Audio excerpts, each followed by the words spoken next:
Comme chaque année, la Suisse Expo a pris place dans les halles de Beaulieu à Lausanne. Point d'orgue de cet événement phare pour le monde agricole, le concours bovin. Pour cette 20e édition, celui-ci a réuni près de 1000 bêtes. Ce concours rassemble des éleveurs de plusieurs pays européens, comme la France, l'Allemagne, l'Autriche et l'Italie, tous bien décidés à en découdre pour remporter la première place de cette compétition esthétique. Et pour cela, les vaches laitières et les génisses sont littéralement bichonnées dans une ambiance musicale très rythmée. Tonte minutieuse, broching et même lac spécifique, tous les moyens sont bons pour présenter les bêtes sous leur meilleur jour. Car au fil des ans, Swiss Expo est devenu le 3e concours bovin le plus important du monde.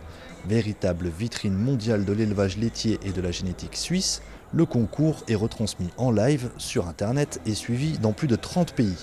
Parmi les participants, nous avons suivi un jeune éleveur de Chanvent, près d'Yverdon, qui participe pour la première fois à ce prestigieux concours.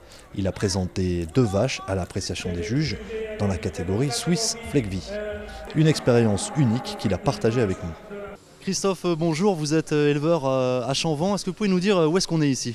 Alors, on est dans les halles à bétail de Swiss Expo, à Lausanne, dans le palais de Beaulieu, pour Swiss Expo, qui a lieu chaque année.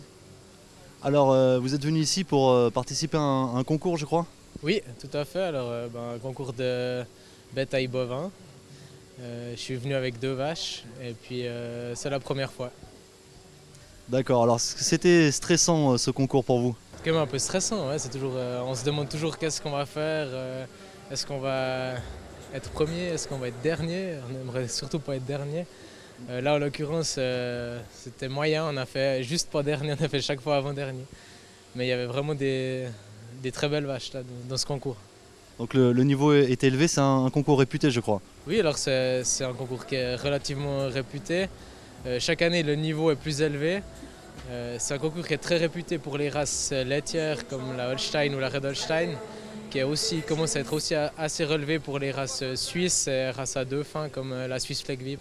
Voilà, la race que je possède. D'accord, alors comment ça se passe la préparation d'un concours comme ça? Comment vous préparez les animaux? Alors, tout d'abord, on doit les inscrire, ça c'est logique. Et puis après, on a un temps, un peu de préparation. On essaie de les faire marcher le mieux possible. Pas trop vite, pas trop lentement, qu'elles obéissent assez bien. Voilà, il faut les habituer à faire ça, c'est pas ce qu'elles vivent au quotidien, donc voilà. Et puis ensuite, un petit peu avant l'exposition, on doit les tondre, les laver et puis les préparer, quoi. Ensuite, juste avant le concours, on essaye de calculer le lait qu'il faut leur laisser dans la tétine, ni trop peu, pour qu'elles aient la tétine la plus parfaite possible, si on veut bien. Voilà. Et puis après, une fois qu'on a calculé l'heure de la dernière traite, il n'y a plus qu'à attendre, pas qu'elles se ressalissent, et puis voilà, quoi. C'est réglé. Alors comment ça se passe quand vous arrivez justement sur le lieu du concours, dans cette arène, avec les autres concurrents, c'est stressant?